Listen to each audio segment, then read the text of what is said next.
За сайн байцгаана. Өнөөдрийн хичээлээрээ 3D slide viewer хийж үзүүлье. За 3D slide viewer ингээд браузерда гаргахаар хийгээд өгөөч. Ингээд prompt бичиж өгөөч. Ингээд Claude дээр ингээд бичүүлж байгаа. Prompt-аа ингээд бичүүлж байгаа юм. Тэгэл энийг гэл хийгээд өг гээл заавар өгчөнгүүд ингээд шууд бэлэн болго гараад иж байгаа. Нэг 2 минут дотор болсон баг. Яг өөрчлөлөө бас ингээд харж болдог. За ямар шоухан юм хийсэн бэ ингээд харж болдог. Дээрээсээ шууд ингээд ажиллаж болно. Файлаа сонгоно. Downloads дээр. За энд нэг PPT байна. За энэ ингээд гараад ирж байна. За энэ дээр жоохон харахад жоохон юу байна? Жоохон жижигтэй байна. Ингээд. За. Тэр ингээд гараад ирлээ те. Браузер дээр ингээд ороод ирж байгаа. Файлаа сонгоё. Нэг сонгоч.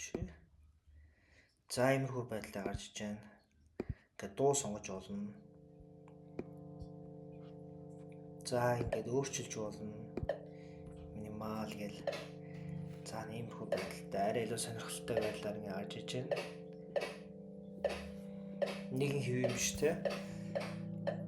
За ингээд дуу муу одоо ингээд нэмж болж байна. Дууг ингээд хасч болж байна.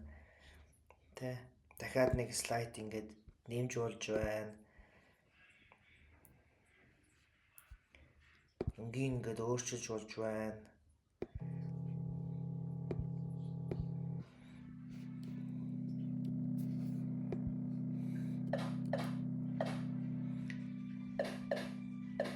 За нэг иймэрхүү байдлаар ингээд хийж болж байна. Би бас энэ дээр Manus дээр бас нэг хийж бас prompt ус хийж өгсөн. Manus дээр хэр хийсэн бэ гэдгийг нь бас харъя.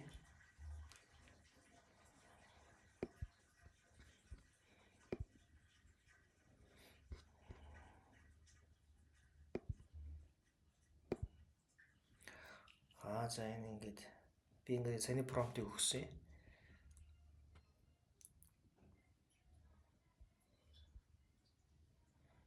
Тэгээс энэ дээр ингээд орж ирсэн байна.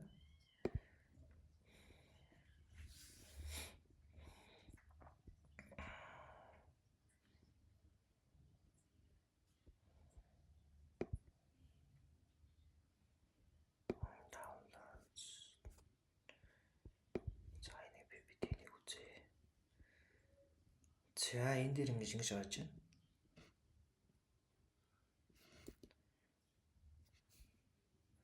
Autoplay гэж бас байд юм байна.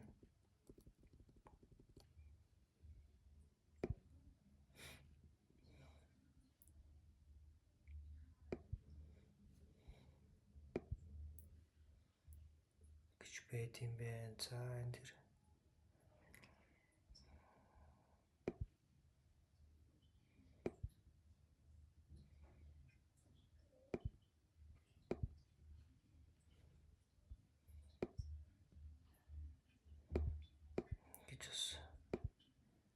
гэж харах юм байна.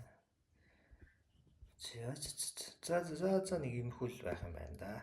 За өнөөдрийн хичээл нэг иймэрхүү. За баярлаа. Баяр таа.